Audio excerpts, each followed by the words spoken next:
Pada zaman dahulu kala ketika embun masih berbisik kepada dedaunan pagi di tanah Jawa, hiduplah seorang perempuan muda bernama Kinasih di desa Banyu Putih. Desa ini adalah tempat yang sangat tenang dengan hamparan sawah hijau yang membentang luas hingga ke batas cakrawala menyajikan pemandangan yang amat menyejukkan. Kinasih mewarisi sebuah rumah joglo tua peninggalan orang tuanya yang selalu dijaga dengan penuh kasih sayang agar selalu tampak asri dan juga berdiri kokoh. Rumah itu memiliki halaman luas yang dinaungi pohon beringin besar tempat burung bernyanyi, menyambut datangnya sinar mentari pagi yang hangat menembus celah rimbun dedaunan. Di sudut halaman terdapat sumur tua berlumut, dan dapur kayu bakar yang selalu menyebarkan kehangatan, serta aroma masakan sedap pada setiap awal paginya. Kinasih selalu bangun sebelum matahari terbit untuk menyapu pelataran rumah joglo tersebut hingga bersih tanpa sehelai daun kering pun yang tersisa tertiup angin. Ia menyayangi rumah ini lebih dari apapun karena setiap sudutnya menyimpan kenangan manis bersama mendiang ayah dan ibunya semasa mereka masih hidup bersama. Namun belakangan ini Kinasih merasa sendirian dan memikul beban berat untuk mempertahankan keasrian serta kehormatan rumah warisan keluarga yang sangat berharga dalam kehidupannya. Ia berharap sebuah pernikahan akan membawa suasana baru yang lebih hidup dan menghadirkan seseorang yang bisa diandalkan untuk menjaga pusaka ini bersama selamanya. Hatinya penuh harapan baik untuk masa depan yang lebih cerah bersama calon suami yang telah lama ia kenal sebagai sosok pemuda desa yang santun. Pemuda yang akan menjadi suami Kinasih bernama Baskara, yaitu seorang lelaki tampan dari desa tetangga yang dikenal ramah dan pandai mengambil hati para orang tua. Mereka telah bertunangan selama beberapa bulan dan hari pernikahan yang dinantikan kini tinggal menghitung hari saja untuk segera dilangsungkan dengan penuh sukacita. Kinasih sering membayangkan Baskara akan menjadi kepala keluarga yang bijaksana dan bersedia merawat rumah joglo itu dengan sepenuh hatinya layaknya rumah sendiri. Setiap kali Baskara berkunjung pemuda itu selalu memuji keindahan ukiran kayu jati di tiang utama rumah yang terlihat kokoh berdiri menyangga beban atap. Kinasih percaya bahwa pujian itu tulus dari lubuk hati Baskara yang paling dalam tanpa menyadari adanya niat lain yang tersembunyi di baliknya. Persiapan pernikahan sedang berlangsung dengan sibuk di sekitar dapur kayu bakar yang dipimpin oleh Mbok Darmi seorang pelayan tua yang sangat setia mengabdi. Mbok Darmi sudah bekerja pada keluarga Kinasih sejak perempuan muda itu belum pandai berjalan, sehingga ia sudah dianggap seperti sosok pengganti ibu sendiri. Tangannya yang keriput namun masih begitu cekatan memotong sayuran dan menyiapkan berbagai bumbu dapur yang aromanya menyengat. Mbok Darmi selalu memastikan semuanya berjalan sempurna karena ia ingin melihat Kinasih tersenyum bahagia di hari yang paling bersejarah dalam perjalanan hidupnya tersebut. Suasana rumah terasa sangat hangat dan penuh dengan tawa ceria para tetangga yang bergotong royong membantu segala keperluan persiapan pesta pernikahan sederhana ini. Kinasih ikut sibuk membantu Mbok Darmi di dapur sambil sesekali mengelap keringat yang menetes di keningnya yang putih bersih menggunakan ujung kain lengan. Asap dari tungku kayu bakar membubung tinggi melewati genteng tanah liat dan menyatu dengan kabut pagi yang masih tersisa di udara pedesaan yang sejuk. Mereka menanak nasi putih dan menggoreng lauk pauk sederhana namun sangat lezat untuk dibagikan kepada para tetangga yang dengan sukarela datang ikut rewang. Kegiatan rewang ini adalah tradisi desa di mana para warga saling membantu tanpa pamrih ketika ada tetangga yang mengadakan hajatan demi meringankan beban. Kinasih sangat bersyukur hidup di tengah masyarakat yang saling peduli dan menjunjung tinggi nilai persaudaraan antar warga yang sudah terjalin sangat erat sejak lama. Setelah selesai memasak untuk sarapan para warga, Kinasih berjalan menuju sudut pelataran yang biasanya digunakan sebagai tempat menjemur pakaian dan berbagai bahan makanan. Ia menata tampah bambu yang berisi irisan kunyit dan temulawak agar terkena sinar matahari pagi yang mulai terasa hangat menyentuh permukaan kulit tubuhnya. Bahan rimpang ini nantinya akan diracik menjadi jamu penyegar tubuh yang akan disajikan khusus untuk para tamu undangan di hari pernikahannya esok lusa. Kinasih mengerjakannya dengan sangat teliti, karena ia ingin menyajikan hidangan yang terbaik untuk menghormati setiap orang yang datang memberkati hari bahagianya dengan Baskara. Ketenangan batin Kinasih terpancar dari raut wajahnya yang teduh saat ia membalik satu persatu irisan rimpang tersebut di atas tampah bambu yang lebar. Namun di tengah suasana sibuk dan gembira itu sayup-sayup terdengar sebuah kabar burung yang dibawa oleh para perempuan yang baru pulang dari pasar. Beberapa ibu yang sedang membantu melipat daun pisang di teras samping tampak berbisik-bisik, sambil sesekali melirik ke arah Kinasih dengan pandangan iba. Mereka membicarakan Baskara yang konon terlihat amat mencurigakan pada malam sebelumnya ketika pasar desa sudah sepi dari hiruk-pikuk para pembeli dan pedagang. Kabar ini tentu saja membuat udara pagi yang tadinya sejuk berubah menjadi sedikit tegang dan penuh dengan tanda tanya besar di benak Kinasih. Meskipun ia berusaha untuk tidak peduli, namun telinganya tidak bisa menolak untuk mendengar percakapan lirih para ibu tetangga yang sedang asyik bertukar cerita. Seorang pedagang tua bernama Mbah Karto bercerita kepada warga bahwa ia melihat Baskara sedang berbicara dengan seorang wanita asing di batas luar desa. Wanita itu memakai selendang gelap yang menutupi separuh wajahnya, sehingga Mbah Karto tidak bisa mengenali dengan jelas siapa sosok misterius yang berdiri di sana. Mereka berdua terlihat berbincang dengan nada suara yang sangat pelan, namun raut wajah mereka tampak begitu serius, seperti sedang merencanakan sesuatu hal penting. Pertemuan rahasia di tengah malam buta tentu saja memicu berbagai prasangka buruk dari para penduduk desa yang sangat menjunjung tinggi tata krama pergaulan. Apalagi hal itu dilakukan oleh seorang pemuda yang sebentar lagi akan melangsungkan ikatan pernikahan suci dengan gadis paling dihormati di desa mereka tersebut. Mendengar desas-desus yang mulai menyebar luas di halaman rumahnya sendiri dada, Kinasih terasa sesak dan jantungnya berdebar sedikit lebih kencang dari biasanya. Ia berusaha tetap tenang dan tersenyum meskipun pikirannya mulai dipenuhi oleh bayangan buruk tentang siapa sebenarnya wanita asing yang diam-diam menemui calon suaminya. Kinasih meyakinkan dirinya sendiri bahwa mungkin wanita itu hanyalah kerabat jauh Baskara yang datang untuk menanyakan alamat atau sekadar meminta bantuan biasa saja. Ia tidak ingin merusak kebahagiaan hari pernikahannya hanya karena sebuah kabar angin yang belum tentu mengandung sedikit pun kebenaran di dalam rentetan kisahnya. Kinasih menarik napas panjang dan kembali memusatkan perhatiannya pada pekerjaan menyusun daun pisang untuk menghindari prasangka yang hanya akan meracuni ketenangan hatinya sendiri. Mbok Darmi yang sedang menumbuk bumbu di lumpang batu, diam-diam memperhatikan perubahan raut wajah Kinasih yang tiba-tiba menjadi lebih pucat dan murung. Sebagai orang yang sudah merawat Kinasih, sejak masih sangat kecil Mbok Darmi bisa membaca kegelisahan yang tersembunyi di balik senyum tipis sang majikan. Ia sengaja menghentikan pekerjaannya sejenak lalu berjalan mendekati Kinasih, sambil membawa segelas air putih hangat yang sengaja dicampur dengan sedikit madu murni hutan. Mbok Darmi ingin memastikan bahwa anak asuhnya itu tidak terlalu kelelahan memikirkan banyak hal menjelang hari sakral yang akan segera tiba dalam hitungan hari.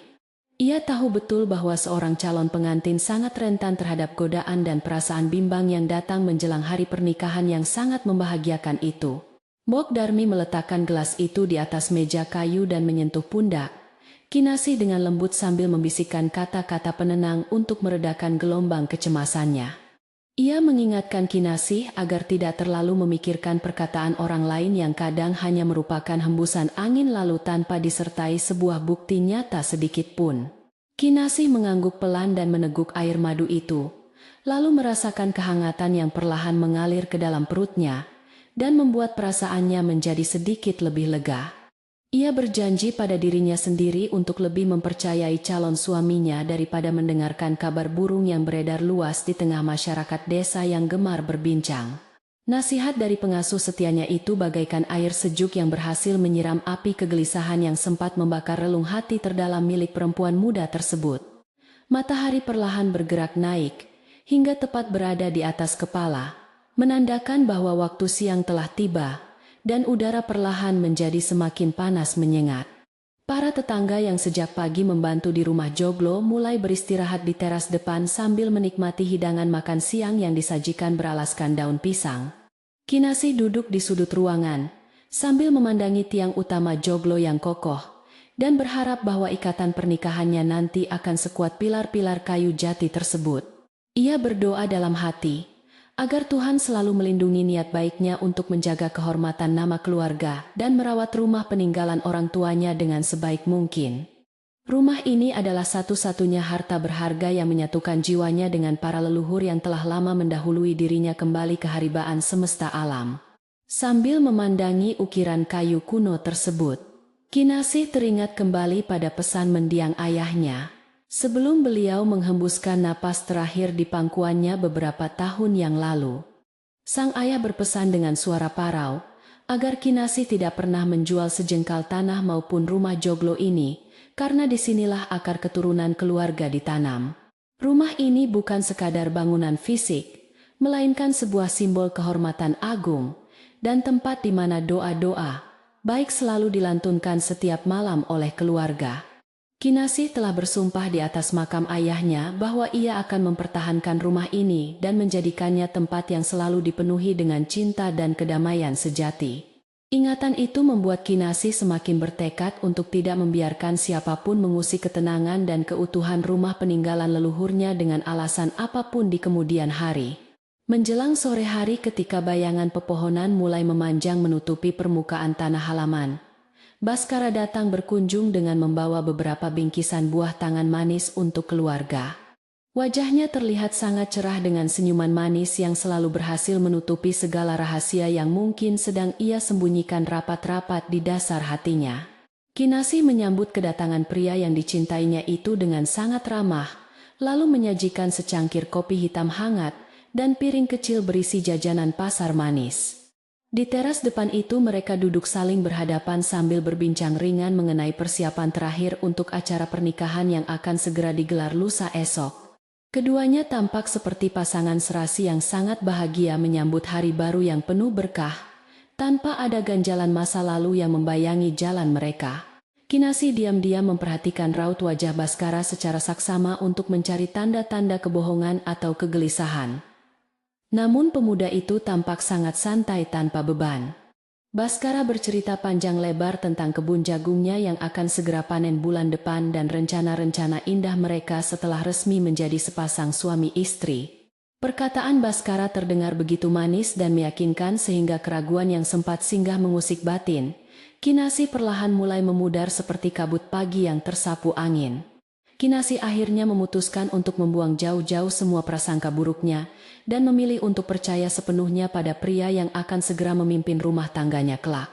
Ia menyunggingkan senyum tulus sebagai tanda bahwa hatinya telah kembali dipenuhi oleh cinta dan harapan baik untuk membangun keluarga yang harmonis di masa depan.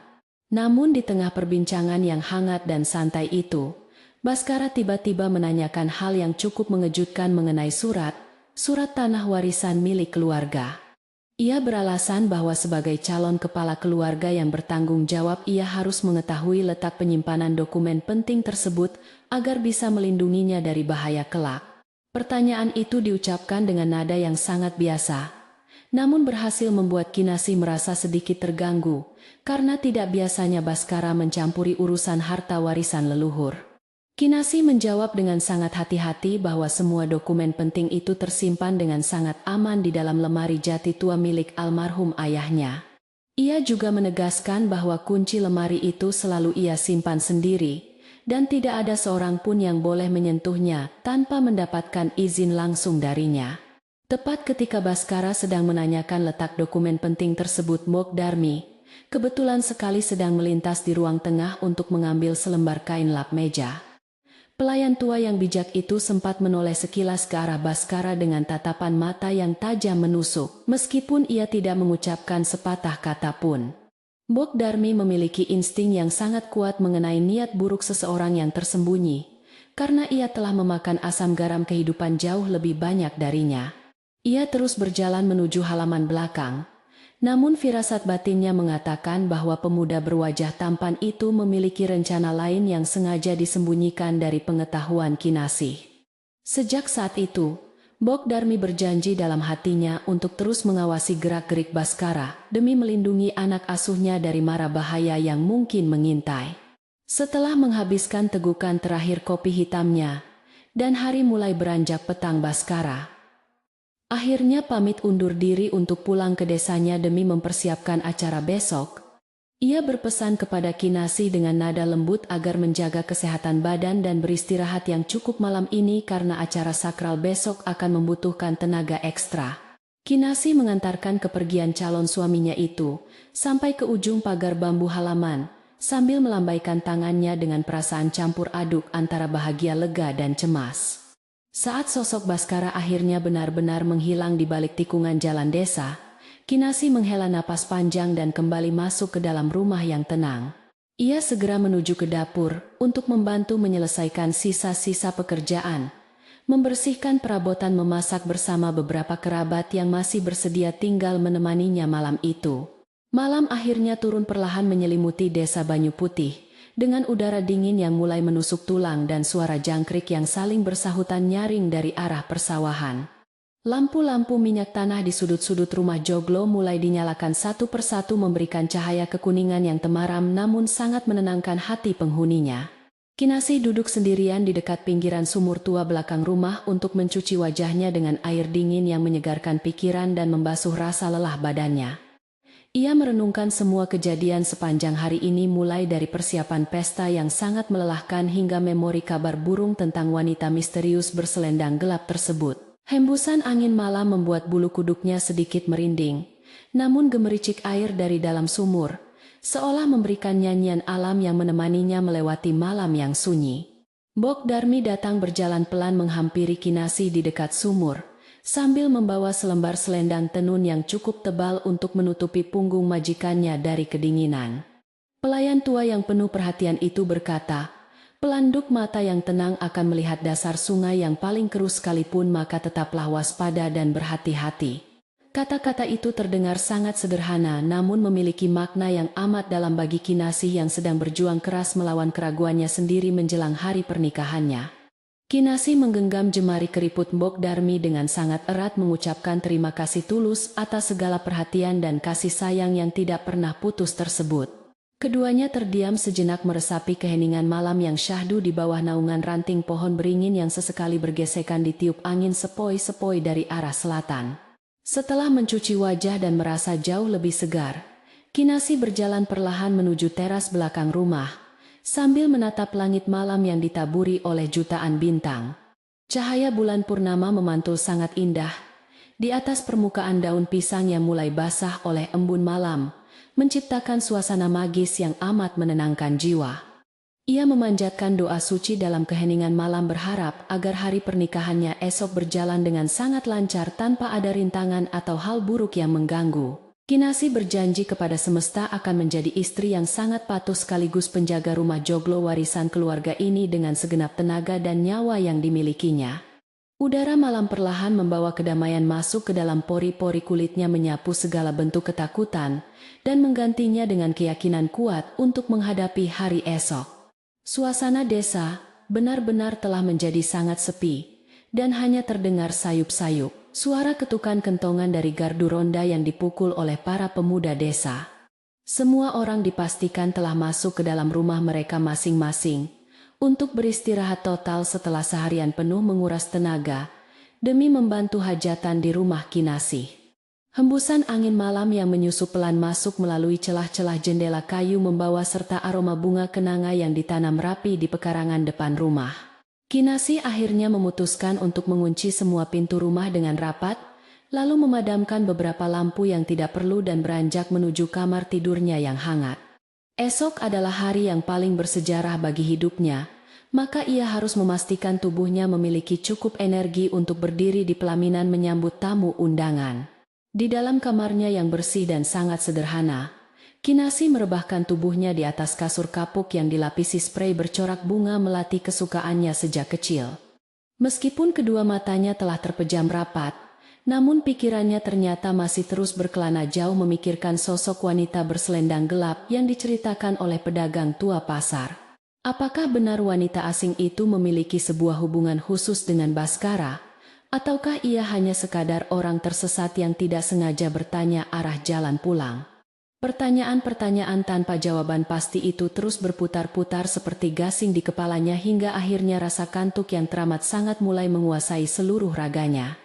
Kinasi menarik selimut tebalnya hingga sebatas dada, kemudian perlahan-lahan kesadarannya memudar dan membawanya masuk jauh ke dalam alam mimpi yang panjang. Dalam tidurnya yang lelap, Kinasi bermimpi melihat rumah joglonya tiba-tiba diselimuti oleh kabut hitam pekat yang sangat tebal sehingga ia kehilangan arah jalan. Ia berusaha keras memanggil nama ayah dan ibunya berulang kali, namun sama sekali tidak ada satupun suara balasan yang menjawab teriakannya dari dalam rumah. Tiba-tiba dari kejauhan, Ia melihat bayangan dua orang berdiri bergandengan di dekat pintu utama menertawakan dirinya yang sedang kebingungan mencari cahaya di tengah kegelapan. Kinasih tersentak dan terbangun seketika dengan napas terengah-engah serta butiran keringat dingin yang membasahi keningnya, menyadari bahwa itu hanyalah sebuah bunga tidur yang buruk. Ia mengusap dadanya pelan, sambil mengucap doa memohon perlindungan kepada Yang Maha Kuasa, agar dijauhkan dari segala macam mara bahaya yang mungkin mengancam rumah dan kehidupannya. Sinar matahari pagi yang hangat akhirnya menembus celah jendela kamar menandakan bahwa hari suci pernikahan yang telah lama ditunggu, akhirnya tiba membawa kebahagiaan. Kinasih bangkit dari tempat tidur kayunya dan menghapus sisa keringat dingin semalam dengan tekad baru yang sangat bulat untuk menghadapi apapun rintangan hari ini. Ia meyakinkan kembali ke dalam dirinya sendiri bahwa ia adalah satu-satunya pewaris sah rumah joglo ini, dan berjanji tidak akan membiarkan siapapun mengusiknya. Dengan langkah kaki yang sangat mantap dan hati yang terang, Kinasih melangkah keluar dari kamar untuk bersiap-siap mengenakan pakaian pengantin tradisional yang anggun. Di ruang tengah Mbok Darmi sudah menunggunya dengan senyuman paling hangat siap untuk mendandani anak asuhnya menjadi ratu paling cantik pada hari yang berbahagia. Hari pernikahan yang dinantikan akhirnya tiba membawa semerbak wangi bunga melati yang sengaja dirangkai indah menghiasi setiap sudut pelataran rumah joglo peninggalan leluhur. Para tamu undangan dari berbagai penjuru desa tetangga mulai berdatangan dengan mengenakan pakaian adat terbaik mereka untuk memberikan doa restu kepada kedua calon mempelai. Suasana pagi itu sungguh meriah diiringi tabuhan gamelan yang mengalun lembut memecah kesunyian udara pedesaan yang sejuk dan menenangkan hati setiap orang yang hadir. Kinasih duduk anggun di atas kursi pelaminan kayu berukir mengenakan kebaya bludru hijau gelap yang membuatnya terlihat laksana seorang putri keraton yang sangat mempesona. Di pelataran depan para warga sibuk menata hidangan lezat di atas meja panjang yang ditutupi oleh taplak kain batik bermotif lereng yang sangat indah. Aroma nasi kuning yang masih mengepul hangat berpadu sempurna dengan harum bumbu rempah dari ayam panggang dan sambal goreng ati pelengkap hidangan pesta perayaan. Anak-anak kecil berlarian riang gembira di sekitar halaman sambil sesekali mencuri pandang ke arah deretan jajanan pasar manis yang sengaja disusun menjulang tinggi. Semua orang tampak sangat bahagia menyambut hari penyatuan dua keluarga besar ini, tanpa menyadari adanya sebuah kejutan besar yang sebentar lagi akan segera tiba. Kinasih terus menatap ke arah pintu gerbang bambu di ujung halaman dengan perasaan dada yang berdebar kencang, menantikan kedatangan rombongan keluarga besar calon suaminya. Ia berusaha mengatur napasnya agar tetap tenang, sambil sesekali melempar senyum manis kepada para tamu undangan yang lewat, dan mengucapkan selamat atas hari bahagianya. Tangannya yang lentik menggenggam erat ujung kain kebaya untuk menyembunyikan rasa gugup yang tiba saja datang menyergap relung batinnya di tengah keramaian pesta. Dalam hati kecilnya ia merapalkan doa keselamatan memohon agar prosesi sakral ini berjalan lancar, tanpa ada satupun rintangan yang berarti menghalangi langkah mereka. Tepat ketika matahari mulai beranjak naik menyinari bumi dengan sinarnya, yang keemasan terdengar suara riuh rendah dari arah jalan utama desa menuju pelataran rumah. Rombongan pengantin pria akhirnya muncul membawa berbagai macam hantaran pernikahan yang ditata rapi di dalam kotak-kotak kayu berukir dan dibungkus menggunakan plastik transparan. Baskara berjalan paling depan mengenakan pakaian pengantin pria yang serasi dengan pakaian Kinasih tampak begitu gagah dan tampan di bawah cahaya mentari pagi cerah. Senyumnya mengembang lebar membalas sapaan ramah dari para penduduk desa yang berbaris rapi di sepanjang jalan masuk menyambut kedatangan sang raja sehari tersebut. Namun ada pemandangan yang sangat ganjil dan seketika berhasil menyita perhatian seluruh mata para tamu undangan yang hadir memenuhi pelataran rumah joglo hari itu. Tepat di belakang barisan keluarga inti Baskara berjalan seorang wanita muda yang sama sekali tidak pernah dikenal oleh satupun penduduk asli desa Banyu Putih. Wanita itu mengenakan kebaya sederhana berwarna gelap dengan riasan wajah yang cukup tebal, dan selembar selendang sutra yang disampirkan miring menutupi sebelah bahu kanannya.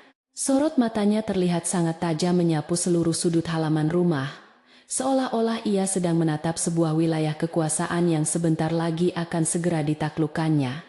Bisik-bisik tertahan mulai terdengar menyebar di antara deretan kursi tamu undangan merusak alunan merdu musik gamelan yang sedari tadi menemani suasana pagi cerah.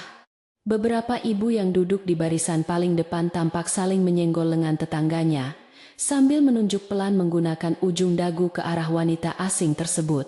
Kinasih yang duduk di pelaminan seketika merasakan aliran darahnya berdesir hebat ketika melihat sosok yang tidak pernah ada dalam daftar rencana tamu keluarga suaminya.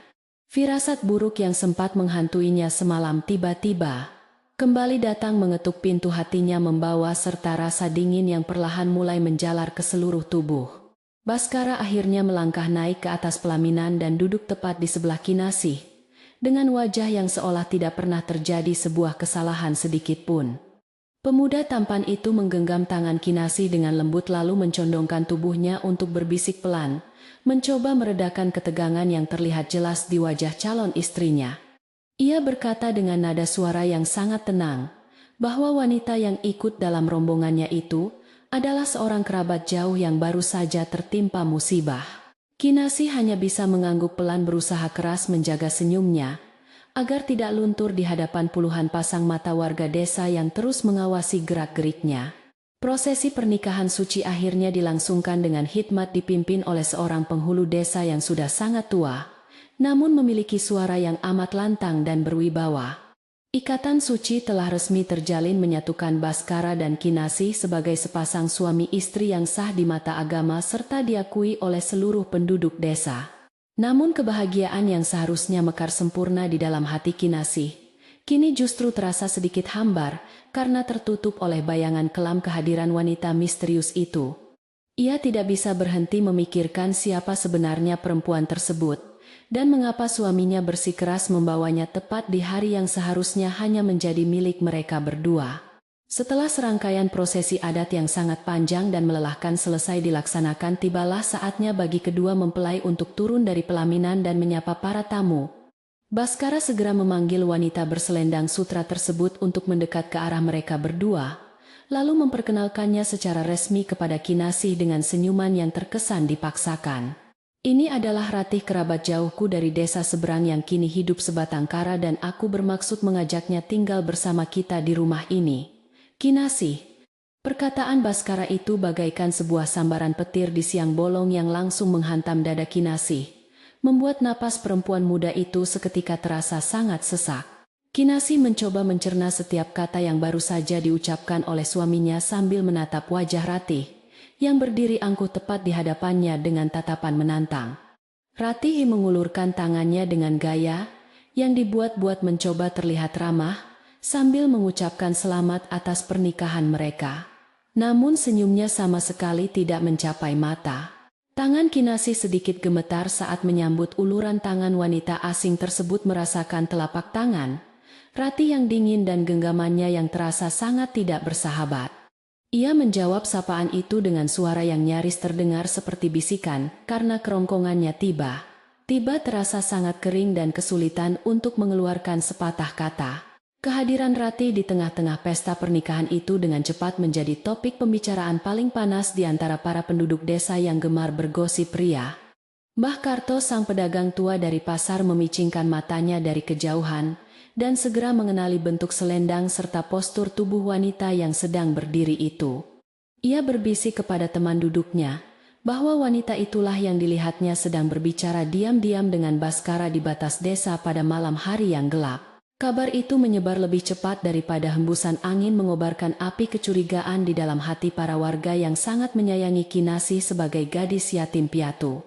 Ki Seno yang merupakan sesepuh desa Banyu Putih turut hadir duduk di barisan depan dengan tenang sambil mengisap rokok lintingannya yang mengeluarkan aroma tembakau tajam. Mata tuanya yang masih sangat awas terus mengamati interaksi antara Baskara, Kinasih dan perempuan pendatang baru tersebut dengan tatapan yang penuh dengan tanda tanya. Ia sangat paham betul bahwa ada sesuatu yang tidak beres sedang terjadi di balik senyum manis pemuda yang baru saja resmi menjadi warga desanya. Namun sebagai orang yang dituakan, Ki Seno memilih untuk tetap diam mengamati situasi dan tidak ingin merusak suasana pesta yang masih berlangsung dengan meriah. Sementara itu di bagian belakang rumah Mbok Darmi yang sedang sibuk menyusun gelas kotor ke dalam baskom kayu besar tampak sangat gelisah dan marah. Firasat buruk yang membayanginya sejak kedatangan Baskara kemarin sore kini terbukti menjadi sebuah kenyataan pahit yang harus dihadapi oleh anak asuhnya di hari bahagianya. Ia meletakkan tumpukan gelas kotor itu dengan sedikit kasar, hingga menimbulkan suara dentingan keras yang membuat beberapa perempuan di dapur terkejut menatap ke arahnya. Mbok Darmi segera mencuci tangannya yang lengket, lalu mengeringkannya menggunakan serbet kain sebelum berjalan tergesa-gesa menuju ruang depan untuk menemui Kinasih secara langsung. Pelayan tua yang sangat setia itu membawa sebuah nampan kuningan berisi 2 gelas teh melati hangat, dan berjalan melewati kerumunan tamu undangan yang padat. Matanya tajam menatap ke arah Ratih, yang kini sedang duduk santai di salah satu kursi tamu, mengobrol dengan suaminya, seolah-olah tidak memiliki beban. Mbok Darmi sangat muak melihat tingkah laku Ratih yang tidak tahu malu tersebut berani merusak kebahagiaan Kinasih tepat di rumah pusaka milik leluhurnya sendiri. Namun ia menahan amarahnya kuat-kuat agar tidak meledak di tengah keramaian, karena ia harus menjaga kehormatan keluarga Kinasih di mata seluruh penduduk desa. Mbok Darmi akhirnya berhasil mendekati Kinasih yang sedang berdiri sendirian di sudut teras menyandarkan tubuh lelahnya pada salah satu tiang penyangga atap rumah joglo. Wajah majikannya itu tampak sangat pucat, dan kehilangan seluruh rona kebahagiaan yang sempat terpancar terang di awal hari sebelum rombongan pengantin pria tadi datang.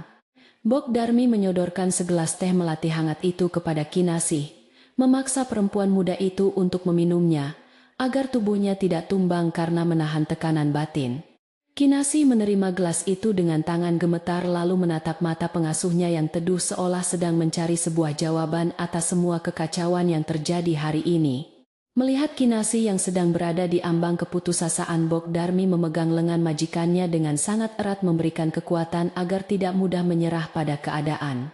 Ia mendekatkan bibirnya ke telinga Kinasih, lalu berbisik pelanduk mata yang tenang akan melihat dasar sungai yang paling keruh sekalipun tetaplah sabar.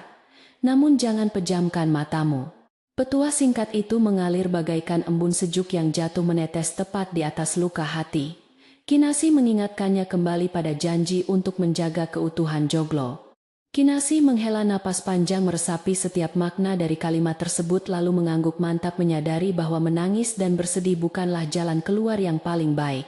Kinasih kembali berjalan ke tengah pelataran dengan postur tubuh yang jauh lebih tegak, dan dagu yang sedikit terangkat memancarkan wibawa seorang nyonya rumah. Ia tidak akan membiarkan Ratih atau siapapun juga merusak kehormatan rumah peninggalan orang tuanya, dan menginjak-injak harga dirinya di depan masyarakat luas. Dengan senyum yang sangat sopan ia menghampiri para tamu undangan menyapa mereka satu persatu, seolah-olah insiden kedatangan tamu tidak diundang itu bukanlah masalah. Ketegaran hati Kinasih tersebut ternyata justru membuat para penduduk desa semakin bersimpati kepadanya dan mulai memandang sinis ke arah Ratih yang terus menempel Baskara. Ratih yang merasa diabaikan oleh sang nyonya rumah, justru semakin berani menunjukkan eksistensinya dengan cara berkeliling halaman dan memerintah para pemuda yang membantu hajatan. Ia menyuruh mereka memindahkan beberapa kursi kayu ke tempat yang teduh dengan nada suara yang cukup tinggi seperti seorang majikan yang sedang mengatur pelayannya. Tingkah laku Ratih yang sangat berlebihan ini membuat beberapa tetangga, Kinasih merasa jengkel dan menolak untuk menuruti perintah wanita asing yang sama sekali tidak dikenalnya. Suasana pesta yang awalnya diwarnai oleh tawa ceria, kini perlahan-lahan berubah menjadi ajang perang dingin, yang sangat terasa kental di udara pedesaan tersebut. Menjelang sore hari ketika matahari perlahan mulai condong ke arah barat, para tamu undangan berangsur-angsur pamit untuk kembali ke rumah mereka masing-masing. Mereka meninggalkan pelataran rumah joglo dengan sejuta pertanyaan yang masih menggantung di udara. Perihal siapa sebenarnya wanita yang dibawa oleh suami baru Kinasih tersebut. Halaman rumah yang tadinya sangat penuh sesak kini perlahan mulai sepi. Hanya menyisakan beberapa kerabat dekat yang sedang sibuk membereskan tikar dan sisa makanan. Angin sore yang berhembus cukup kencang menggugurkan beberapa daun beringin tua, seolah-olah ikut merasakan kesedihan yang sedang disembunyikan rapat-rapat oleh sang pemilik. Baskara menghampiri Kinasih yang sedang menyapu sisa-sisa sampah daun pisang di dekat pintu masuk utama rumah joglo dengan wajah yang pura-pura lelah. Ia kembali mencoba memberikan alasan yang sangat masuk akal kepada istrinya mengenai keputusannya membawa Ratih tanpa meminta persetujuan terlebih dahulu sebelum hari pernikahan tiba. Ratih benar-benar tidak memiliki tempat tinggal lain setelah rumahnya disita oleh rentenir jahat dan aku merasa kasihan padanya. Tolonglah mengerti posisiku kali ini, Kinasih.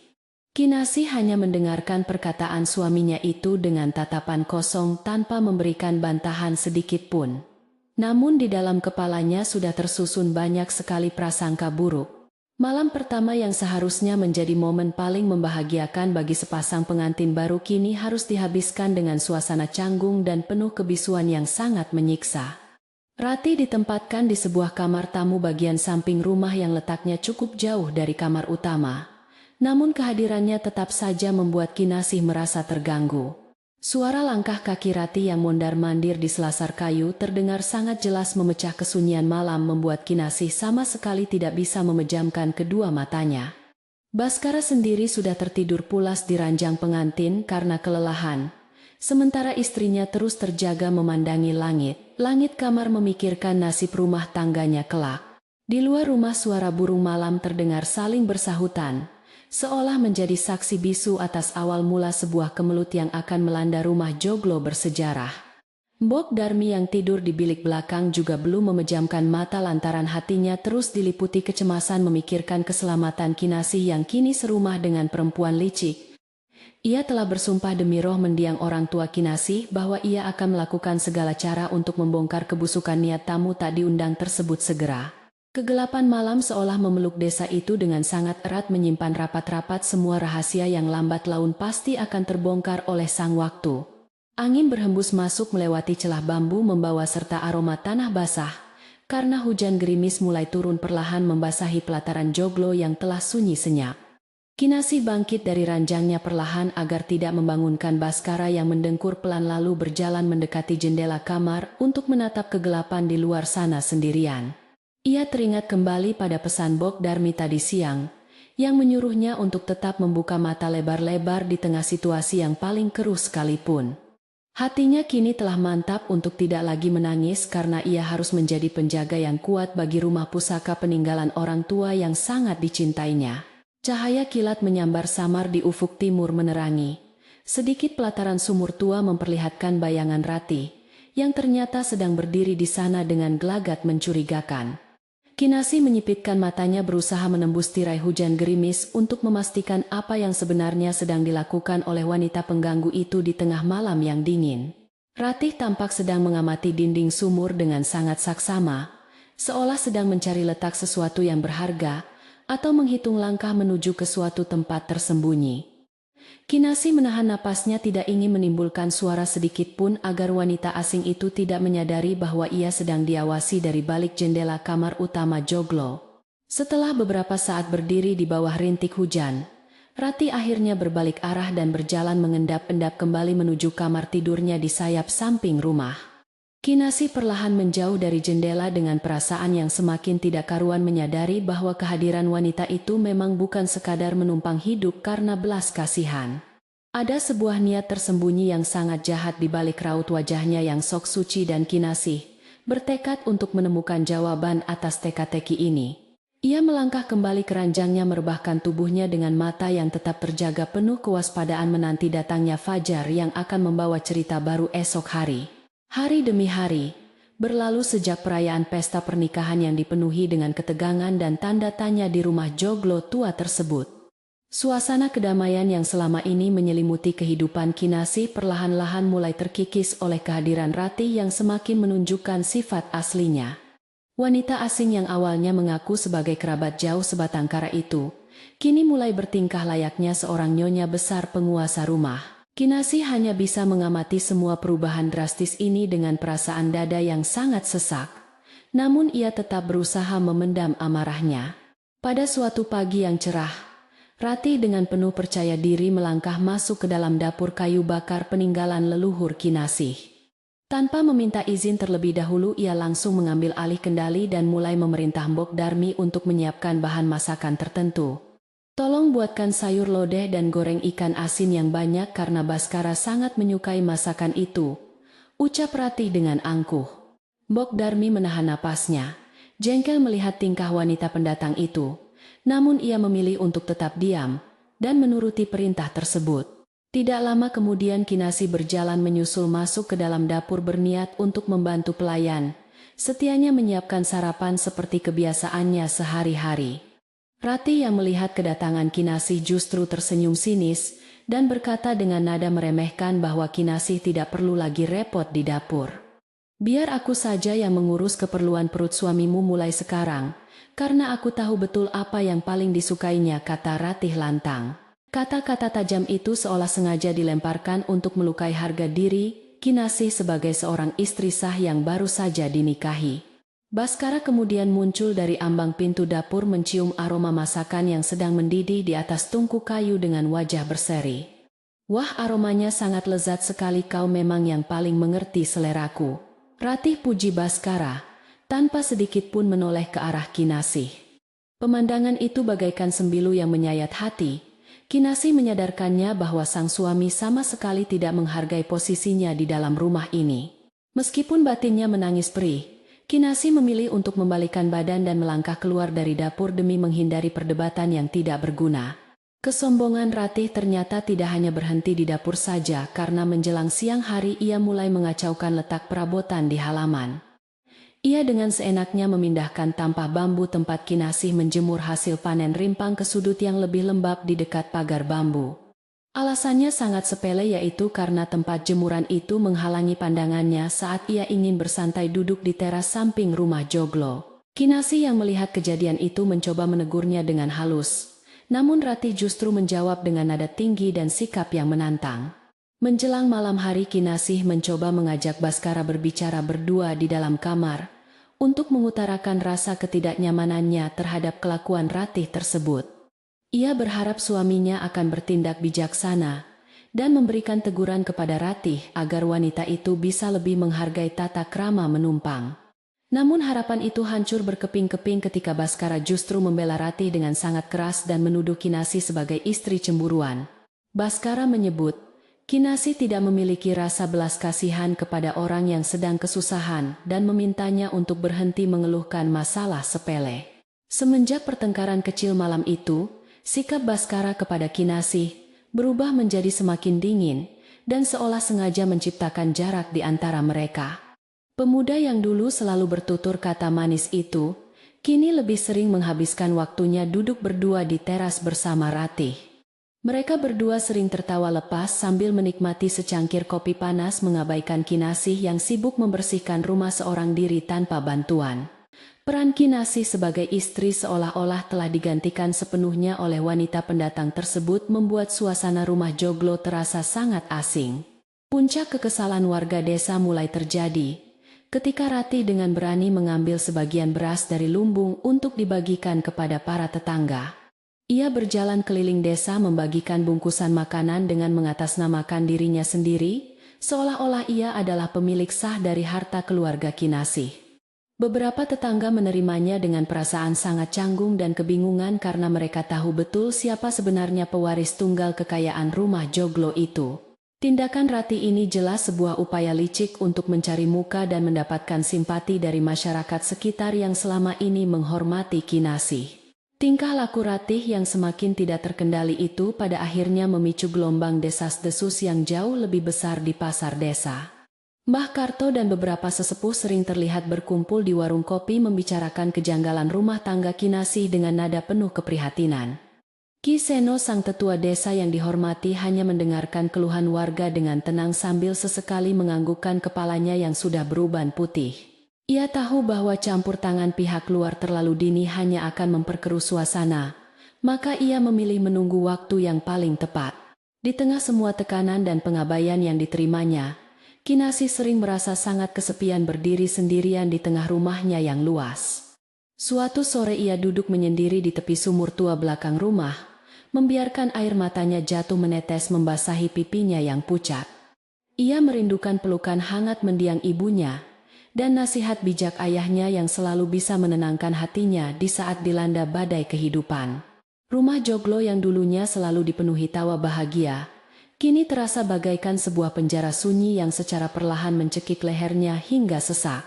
Bok Darmi yang kebetulan sedang mencari daun pisang untuk membungkus makanan melihat majikannya sedang menangis tergugu di dekat pinggiran sumur. Pelayan tua itu segera mendekat dan memeluk punggung Kinasih dengan penuh kasih sayang mencoba menyalurkan kekuatan batin yang ia miliki. Menangislah henduk tumpahkan semua kesedihanmu. Namun setelah ini tegakkan kepalamu karena kebenaran pasti akan segera menemukan jalannya sendiri, bisik Mogdarmi. Nasihat singkat nan menyejukkan itu membuat Kinasih perlahan menghentikan isak tangisnya dan menghapus sisa air mata menggunakan ujung lengan kebayanya. Setelah Kinasih kembali masuk ke dalam rumah untuk menenangkan diri, Mogdarmi tinggal di belakang untuk membersihkan lumut di sekitar sumur. Ia menyikat lantai batu yang licin itu dengan sabut kelapa yang kasar agar tidak ada orang yang terpeleset saat menimba air. Saat sedang asyik membersihkan celah-celah batu, mata rabunnya tiba-tiba menangkap kilauan benda kecil yang terselip di balik rimbunnya lumut. Ia segera menghentikan pekerjaannya dan menunduk lebih rendah untuk memeriksa benda misterius yang memantulkan cahaya matahari sore tersebut dengan saksama. Dengan tangan yang sedikit gemetar, Mogdarmi mengambil benda tersebut dari tumpukan tanah basah dan mengusapnya perlahan menggunakan ujung kainnya. Ternyata benda itu adalah sebuah gelang perak tebal yang memiliki ukiran sangat halus dan terlihat seperti barang perhiasan yang cukup mahal. Mogdarmi membersihkan sisa lumpur yang masih menempel pada permukaan gelang itu, membawanya ke tempat yang lebih terang untuk melihat jelas. Firasat buruknya mengatakan bahwa gelang perak ini adalah kunci penting untuk membongkar misteri yang sedang menyelimuti rumah pusaka keluarga Kinasih. Ketika Mogdarmi memutar gelang tersebut, ia menemukan sebuah ukiran nama yang tersembunyi di bagian dalam perhiasan perak yang berkilau itu. Matanya seketika membelalak lebar saat ia mengeja dua nama yang tertulis berdampingan dengan sangat jelas, yaitu nama Baskara dan Ratih. Napas pelayan tua itu tertahan menyadari bahwa bukti nyata dari pengkhianatan keji ini akhirnya jatuh tepat ke dalam genggaman tangannya. Semua kecurigaannya selama ini terbukti benar bahwa kedua orang itu bukanlah sekadar kerabat jauh, melainkan sepasang kekasih yang memiliki niat jahat. Tanpa membuang waktu sedetik pun, Mogdarmi segera menyembunyikan gelang perak itu ke dalam saku bajunya dan bergegas masuk rumah. Ia berjalan dengan langkah setengah berlari menuju kamar Kinasih, memastikan tidak ada satu orang pun yang melihat atau mendengarkan pergerakannya. Setelah memastikan pintu kamar tertutup rapat, Mogdarmi mengeluarkan gelang tersebut dan menyerahkannya langsung ke telapak tangan Kinasih yang kebingungan. Lihatlah ukiran nama di bagian dalam gelang ini. Enduk ini adalah bukti kebusukan niat mereka berdua, ucap Mogdarmi dengan gemetar. Kinasih menerima gelang perak dingin itu, dan segera memutar bagian dalamnya untuk membaca deretan huruf yang diukir dengan sangat rapi.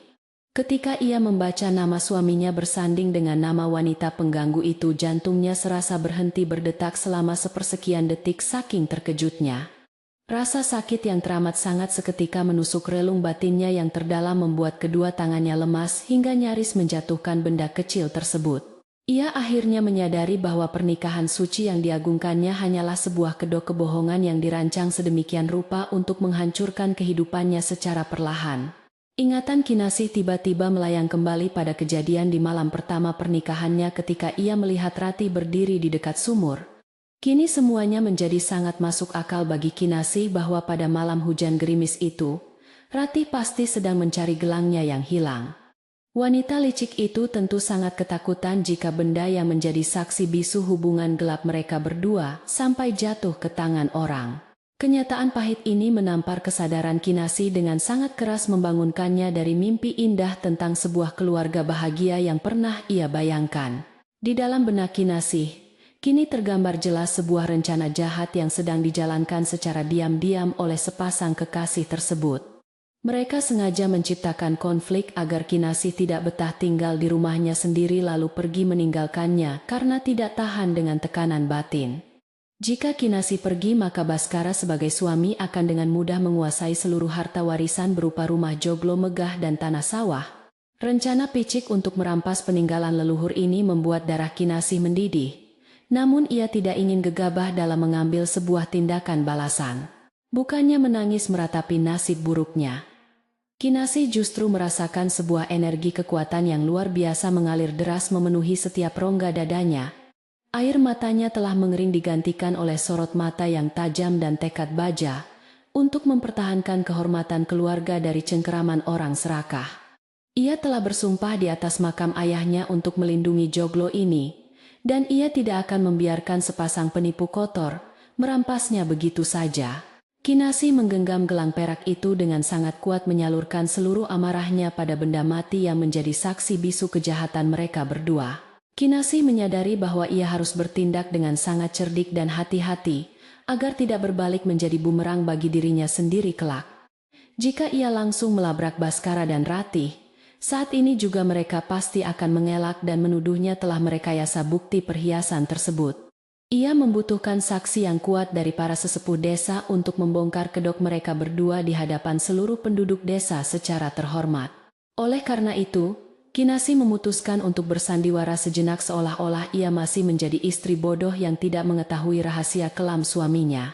Mulai keesokan harinya Kinasih merubah sikapnya menjadi sangat penurut dan tidak pernah lagi membantah semua perkataan Baskara maupun perintah konyol Ratih. Ia membiarkan wanita pengganggu itu merasa di atas angin dan terus-menerus memupuk kesombongan di dalam rumah joglo yang bukan miliknya. Kinasih mengerjakan semua tugas rumah tangga dengan wajah datar tanpa mengeluh, sedikitpun membuat lawannya merasa bahwa rencananya telah berhasil sempurna. Padahal di balik diamnya itu, Kinasih sedang menyusun sebuah jebakan yang sangat rapi untuk menamatkan permainan kotor yang mereka ciptakan. Merasa bahwa Kinasih sudah sepenuhnya menyerah pada nasib, Ratih menjadi semakin berani mencampuri urusan dalam yang sangat rahasia bagi sebuah keluarga.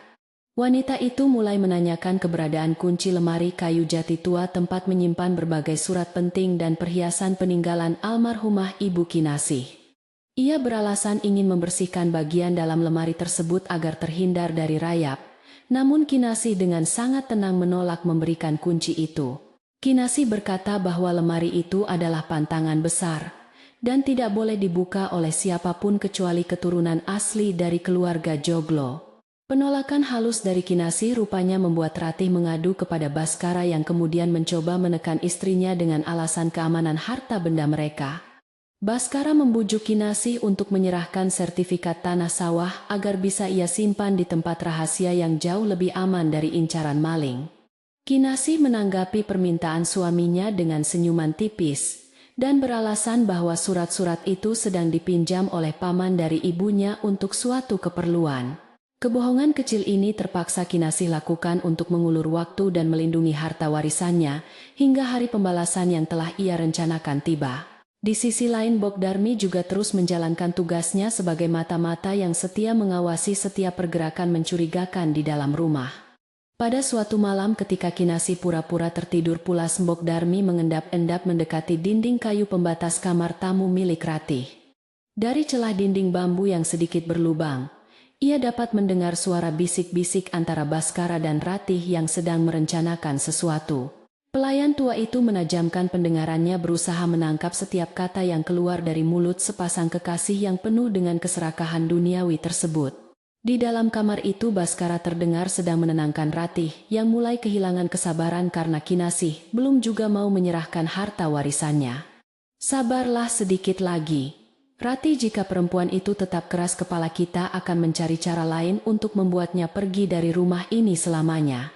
Mereka merencanakan untuk menjual separuh lahan persawahan yang paling subur kepada rentenir desa segera setelah mereka berhasil mengusir Kinasih dari desa. Rencana kejam itu membuat Bogdarmi harus menutup mulutnya rapat-rapat agar tidak mengeluarkan suara makian yang tertahan di ujung tenggorokannya. Keesokan paginya, Bogdarmi menceritakan semua percakapan rahasia yang ia dengar semalam kepada Kinasih saat mereka sedang mencuci piring di belakang. Mendengar hal itu, kemarahan di dalam dada Kinasih perlahan-lahan membeku menjadi sebuah tekad yang sedingin bongkahan es di puncak gunung. Ia tidak akan pernah membiarkan tanah leluhurnya jatuh ke tangan orang-orang hina yang bahkan tidak tahu cara menghargai sebuah ikatan suci. Kesabaran Kinasih telah mencapai batas akhirnya, dan ia memutuskan bahwa waktu yang tepat untuk mengungkapkan segala kebenaran ini harus segera dilaksanakan. Kinasih teringat bahwa 2 hari lagi akan diadakan acara selapanan rutin di rumah joglonya yang akan dihadiri oleh seluruh warga desa. Acara doa bersama yang dipimpin oleh Ki Seno ini adalah momen yang paling sempurna untuk membuka topeng kebohongan Baskara dan Ratih. Di hadapan seluruh saksi dari masyarakat desa, Kinasih akan menunjukkan bukti gelang perak itu dan mengakhiri semua penderitaan batinnya selama ini. Ia mulai menyusun rencana matang dengan bantuan Bogdarmi agar semuanya berjalan lancar dan kebenaran dapat terungkap dengan terang benderang. Hari demi hari dihabiskan Kinasih untuk mempersiapkan acara selapanan tersebut dengan sangat teliti, memastikan hidangan dan tempat duduk tamu tertata rapi. Rati yang tidak mengetahui rencana besar Kinasih justru mencoba mengambil alih kepanitiaan acara dengan mengatur para tetangga yang datang membantu memasak. Namun kali ini, Kinasih tidak lagi tinggal diam, melainkan dengan sangat tegas. Ia mengambil alih kembali kendali dapur dan menegur Ratih. Kinasih berkata dengan suara keras bahwa ini adalah rumahnya, dan ia sendirilah yang berhak mengatur jalannya acara doa untuk para leluhurnya. Ketegasan Kinasih yang muncul secara tiba-tiba itu sempat membuat Rati dan Baskara terkejut karena tidak menyangka perempuan itu berani melawan. Mereka saling berpandangan dengan tatapan penuh kebingungan, namun tidak bisa berbuat banyak, karena ada banyak tetangga yang sedang berkumpul di sana. Suasana di dalam rumah Joglo menjadi sangat tegang seperti sebuah bom waktu yang terus berdetak menunggu saat yang tepat untuk meledak. Kinasih menyimpan gelang perak itu di balik stagen kain perutnya, memastikan senjata utamanya itu aman hingga malam pembuktian yang ditunggu tiba. Senja perlahan merayap turun membawa semburat warna jingga di ufuk barat, menandakan bahwa malam selapanan yang mendebarkan itu akhirnya akan segera dimulai. Kinasih berdiri menatap rumah Joglonya. Dari halaman depan menarik napas dalam-dalam untuk mengumpulkan seluruh keberanian yang tersisa di dalam jiwanya. Ia tahu bahwa malam ini akan menjadi titik balik yang paling penting dalam hidupnya untuk mengusir bayangan gelap yang mencoba menguasai rumah. Ketenangan desa Banyu Putih hanyalah sebuah selimut tipis yang sebentar lagi akan tersingkap oleh badai kebenaran yang akan menghantam dengan sangat dahsyat. Malam selapanan akhirnya tiba, membawa suasana yang sangat hikmat di seluruh penjuru pelataran rumah Joglo warisan keluarga Kinasih yang megah. Lampu-lampu minyak tanah telah dinyalakan dan digantung berjejer rapi di setiap sudut teras, memancarkan cahaya kekuningan yang sangat hangat. Tikar pandan yang telah dianyam dengan sangat halus digelar memenuhi ruang tengah rumah untuk tempat duduk para tamu undangan desa. Udara malam yang sejuk membawa aroma kemenyan dan bunga mawar merah yang sengaja disiapkan sebagai bagian dari tradisi doa leluhur. Seluruh warga desa berbondong-bondong datang memenuhi undangan, membawa serta harapan baik untuk keselamatan keluarga dan juga ketentraman rumah Joglo. Di antara para tamu yang hadir tampak Kiseno duduk dengan sangat tenang di barisan paling depan menghadap meja persembahan. Sesepuh desa yang sangat dihormati itu mengenakan pakaian adat Jawa lengkap dengan blangkon dan keris pusaka terselip di balik sabuknya. Ia memancarkan wibawa yang luar biasa, membuat siapa saja yang memandangnya akan merasa segan dan menundukkan kepala sebagai tanda hormat. Rati yang sejak tadi mencoba mengambil alih tugas menyambut tamu tampak sangat kebingungan karena warga desa sama sekali tidak memedulikannya. Mereka lebih memilih mengangguk hormat kepada Mbok Darmi yang sedang sibuk menata nampan minuman di sudut ruangan daripada kepada Rati. Baskara duduk tidak jauh dari Kiseno dengan wajah yang terlihat sedikit tegang, meskipun ia berusaha keras menyembunyikannya dengan senyuman. Pemuda tampan itu menyadari bahwa suasana malam ini terasa sangat berbeda dan tatapan mata para tetangga seolah menyiratkan sebuah kecurigaan. Ia sesekali melirik ke arah Ratih, memberikan isyarat agar wanita itu duduk diam dan tidak terlalu banyak bertingkah di depan warga. Namun Ratih yang memiliki sifat keras kepala dan selalu ingin tampil menonjol, justru terus saja mondar-mandir memamerkan pakaian barunya. Tingkah laku Ratih yang tidak tahu adat itu semakin membuat muak para perempuan desa yang hadir memenuhi ruangan Joglo tersebut. Tidak lama kemudian, Kinasih melangkah keluar dari kamar utamanya dengan penampilan yang sangat memukau dan memancarkan aura seorang wanita ningrat. Ia mengenakan kebaya beludru hitam peninggalan almarhumah ibunya lengkap dengan sanggul rapi dan hiasan melati yang melingkar indah di kepalanya. Langkah kakinya yang anggun dan tatapan matanya yang sangat tenang membuat seluruh ruangan seketika menjadi sunyi senyap, terpesona oleh kehadirannya. Kinasih berjalan perlahan menuju tempat duduk di samping suaminya dengan dagu yang terangkat menandakan bahwa ia adalah nyonya rumah sesungguhnya. Kehadirannya seketika membungkam kesombongan. Rati yang perlahan-lahan mundur ke belakang karena merasa kalah jauh dalam hal martabat dan wibawa. Setelah semua tamu undangan duduk dengan rapi, Ki Seno mulai memimpin acara doa selapanan dengan suara yang berat dan lantang. Lantunan ayat suci dan doa-doa keselamatan menggema memenuhi setiap sudut rumah joglo, mengusir segala aura negatif yang selama ini mengendap. Kinasi menundukkan kepalanya dalam-dalam meresapi setiap kalimat doa yang dipanjatkan sembari memohon kekuatan kepada semesta untuk menghadapi ujian malam ini. Ia merasakan kehadiran roh kedua orang tuanya yang seolah-olah berdiri di belakangnya memberikan dukungan penuh untuk mempertahankan rumah pusaka. Suasana mistis yang sangat kental menyelimuti prosesi tersebut membuat dada Baskara dan Ratih tiba-tiba berdebar kencang tanpa alasan pasti. Usai pembacaan doa yang panjang, Bok Darmi dibantu oleh beberapa ibu tetangga mulai membagikan hidangan berupa nasi tumpeng dan lauk pauk. Suasana yang tadinya sangat hening dan sakral, kini perlahan berubah menjadi sedikit lebih santai diiringi oleh suara dentingan sendok dan piring. Warga desa menikmati hidangan lezat yang telah disiapkan dengan penuh rasa syukur, sambil sesekali berbincang pelan dengan tetangga di sebelahnya. Di tengah suasana makan bersama itu, Ratih tiba-tiba berdiri dan berteriak memanggil Bok Darmi dengan nada suara yang sangat tidak sopan. Ia menyuruh pelayan tua itu untuk segera mengambilkan air minum tambahan untuknya, seolah-olah ia adalah penguasa tertinggi di rumah itu. Tindakan Ratih yang sangat kurang ajar itu membuat seluruh warga desa seketika menghentikan kegiatan makan mereka dan menatap tajam ke arahnya.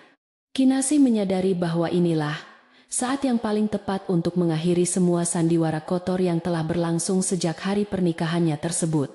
Ia segera berdiri dari tempat duduknya dan mengangkat tangan kanannya memberikan isyarat kepada Bok Darmi agar mengabaikan perintah wanita asing itu. Kinasi kemudian melangkah maju ke tengah ruangan tepat di hadapan Ki Seno dan seluruh warga desa yang kini menatapnya penuh tanda tanya.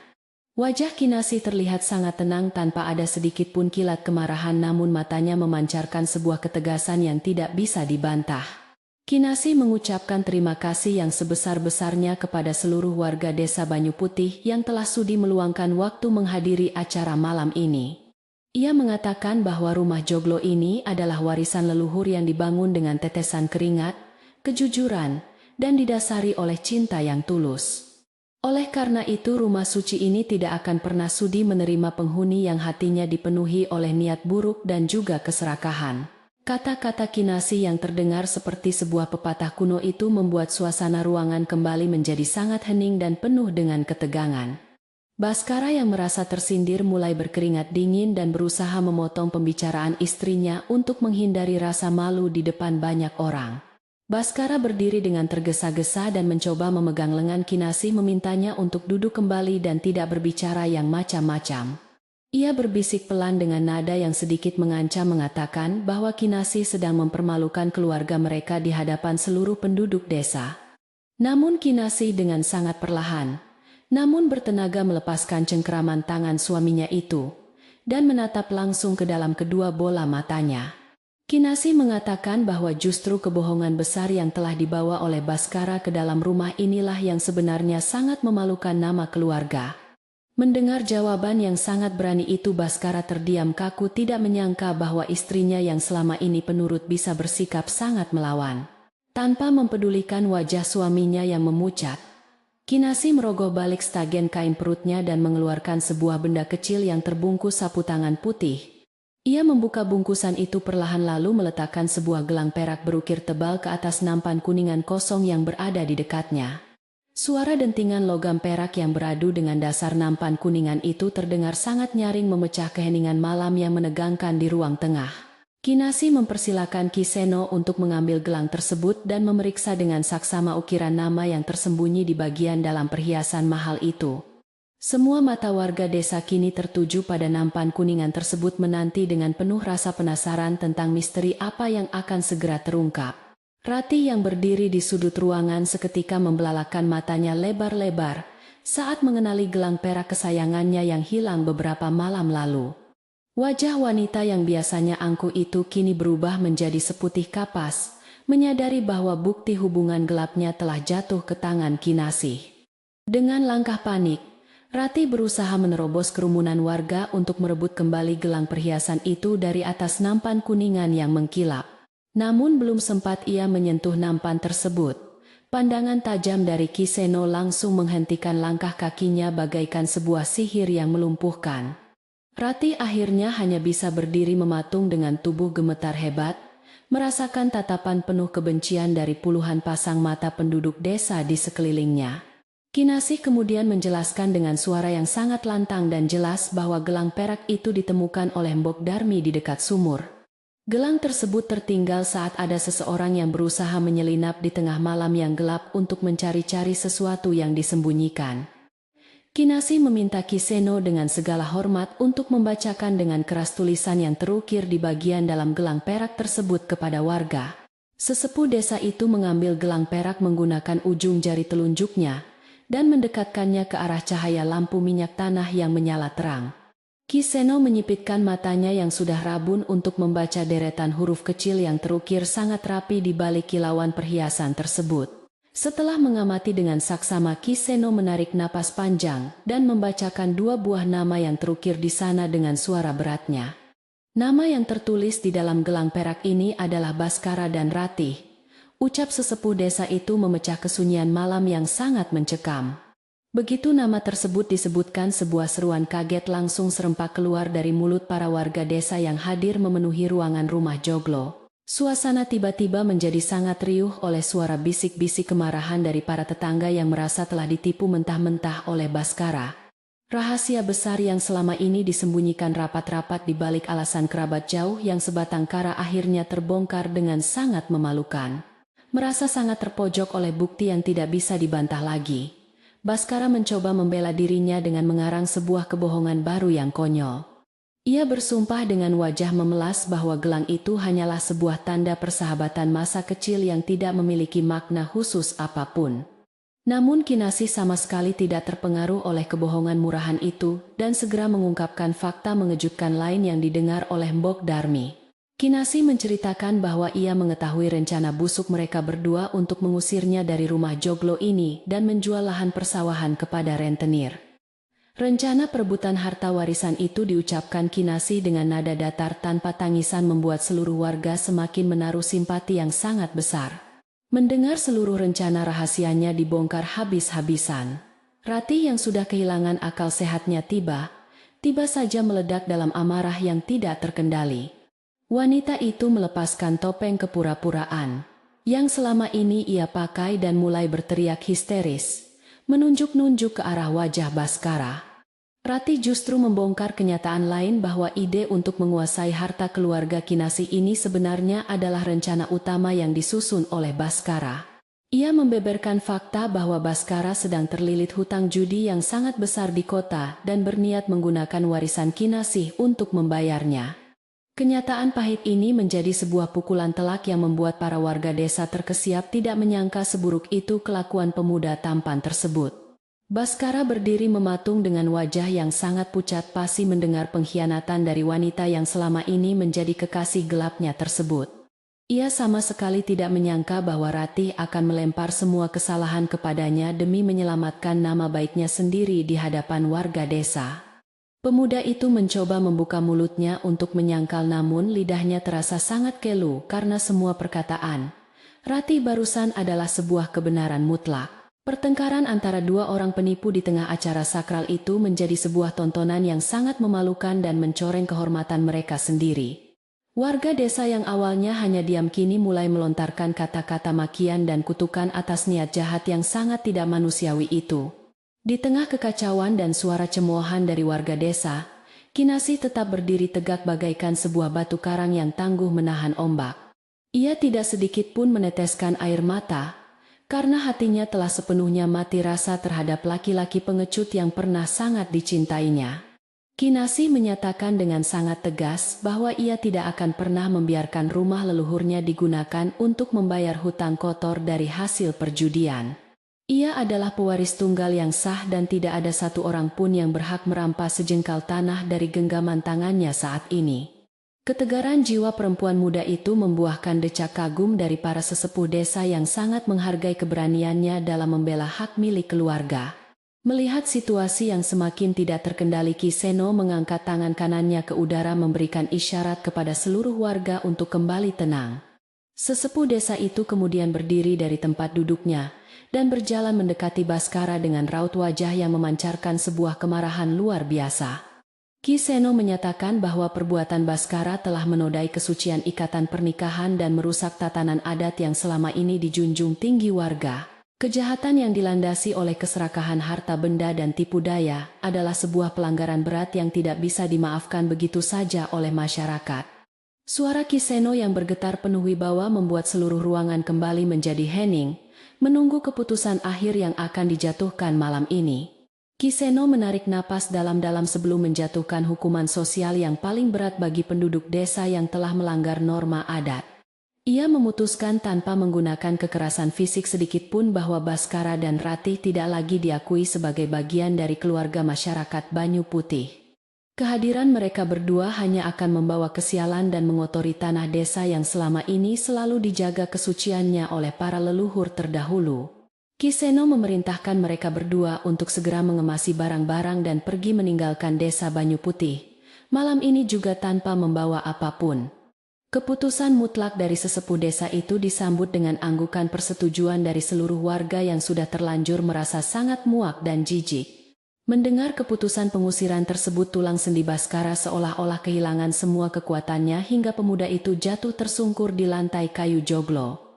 Ia merangkak mendekati kaki Kinasih, sambil menangis terseduh-seduh memohon belas kasihan dan pengampunan atas semua dosa yang telah ia rencanakan sebelumnya. Baskara menyadari bahwa ia kini telah kehilangan segalanya, mulai dari rumah yang megah, harta kekayaan hingga martabatnya di hadapan banyak orang. Ia berjanji akan berubah menjadi suami yang baik dan mengabdi seumur hidupnya asalkan Kinasih bersedia membatalkan keputusan pengusiran yang sangat menyakitkan itu. Tangisan penyesalan Baskara menggema memilukan di tengah ruangan, namun sama sekali tidak ada satupun warga yang merasa iba melihat kehancurannya. Kinasih menatap kosong ke arah suaminya yang sedang bersujud memeluk kakinya dengan perasaan jijik yang tertahan di ujung tenggorokan yang kering. Perempuan muda itu perlahan-lahan menarik kakinya mundur satu langkah menjauhi sentuhan Baskara yang kini terasa seperti sebuah racun yang sangat mematikan. Kinasih berkata dengan suara lirih namun sangat tajam bahwa pintu maaf di dalam hatinya telah tertutup rapat selama-lamanya tanpa ada pengecualian. Rumah joglo ini hanya menerima jiwa-jiwa yang tulus ikhlas dan tidak memiliki tempat bagi seorang pengkhianat serakah penjilat harta warisan leluhur. Keputusan Kinasih yang sudah bulat bagaikan baja itu membuat harapan terakhir Baskara hancur berkeping-keping dan musnah terbawa hembusan angin malam. Di sisi lain ruangan Ratih yang menyadari bahwa semua permainannya telah tamat tidak memiliki pilihan lain selain menundukkan kepalanya dalam diam. Wajah cantiknya yang dulu selalu dihiasi oleh senyuman angkuh kini terlihat sangat kusut dan penuh dengan rasa malu yang tidak tertahankan. Tanpa berani menatap mata warga desa yang memandangnya penuh kebencian, Ratih bergegas berjalan menuju kamar samping untuk mengambil bungkusan pakaian bekasnya. Ia mengemasi barang-barangnya dengan tangan gemetar, menyadari bahwa mulai malam ini ia akan kembali menjadi gelandangan sebatang kara yang tidak memiliki arah. Warga desa sengaja memberikan jalan untuknya pergi dengan tatapan sinis, memastikan wanita ular itu benar-benar keluar dari pelataran rumah joglo. Tidak lama kemudian, Baskara ikut berdiri dengan gontai menyeret langkah kakinya yang terasa sangat berat menuju ke arah pintu keluar rumah. Pemuda tampan yang dulu dipuja-puja itu, kini terlihat sangat menyedihkan dengan kepala tertunduk lesu dan wajah yang basah oleh air mata. Ia menyusul langkah Ratih meninggalkan pelataran rumah joglo di bawah tatapan dingin dan kebisuan malam yang menghukum jiwa-jiwa yang kotor. Mereka berdua berjalan menjauh menyusuri jalan setapak desa yang sepi dan gelap ditelan oleh rimbunnya pepohonan bambu yang saling bergesekan ditiup angin. Kepergian dua orang pengganggu itu menandai berakhirnya sebuah mimpi buruk yang sempat mengancam kedamaian hidup Kinasih dan kelestarian peninggalan orang tuanya. Setelah bayangan Baskara dan Ratih benar-benar menghilang dari pandangan mata, suasana di dalam rumah joglo kembali terasa sangat lega. Udara yang tadinya terasa sangat sesak mencekik dada, kini berhembus kembali dengan segar membawa kedamaian yang sempat hilang beberapa hari terakhir. Ki Seno tersenyum bijak dan memuji ketegaran Kinasih yang mampu menyelesaikan masalah besar keluarga tanpa harus menumpahkan setetes darah pun di lantai. Kinasih telah membuktikan dirinya sebagai seorang wanita sejati yang layak menjadi pewaris utama rumah joglo megah peninggalan leluhur di desa Banyu Putih. Para warga desa yang hadir secara bergantian memberikan ucapan dukungan dan doa penguat hati kepada Kinasih sebelum mereka pamit untuk pulang. Kinasih berdiri di ambang pintu utama rumah joglonya menatap ke arah bulan purnama yang bersinar sangat terang di atas langit malam. Ia merasakan sebuah beban raksasa yang selama ini menindih pundaknya telah terangkat sepenuhnya, membebaskan jiwanya untuk kembali bernapas dengan sangat lega. Meskipun ia harus mengakhiri pernikahannya dengan sebuah perpisahan yang pahit, namun Kinasih sama sekali tidak menyesali keputusan yang telah ia ambil malam ini. Ia membalikkan badannya dan menatap Mbok Darmi yang sedang tersenyum. Haru menyadari bahwa cinta sejati dan kesetiaan tidak selalu datang dari seorang suami. Rumah joglo itu akhirnya kembali menjadi miliknya seutuhnya, berdiri kokoh sebagai saksi bisu atas kemenangan sebuah kebenaran melawan keserakahan yang membutakan mata. Pagi pertama setelah kejadian malam selapanan terasa sangat berbeda dan membawa kesejukan yang luar biasa bagi seluruh penghuni rumah joglo tua. Embun pagi menetes pelan dari ujung daun beringin di halaman depan, menghapus jejak-jejak kelam yang sempat singgah mengotori tanah leluhur Kinasih. Udara pedesaan Banyu Putih berhembus masuk melalui jendela kayu yang terbuka lebar, membawa aroma bunga kenanga yang mekar sempurna di bawah sinar mentari.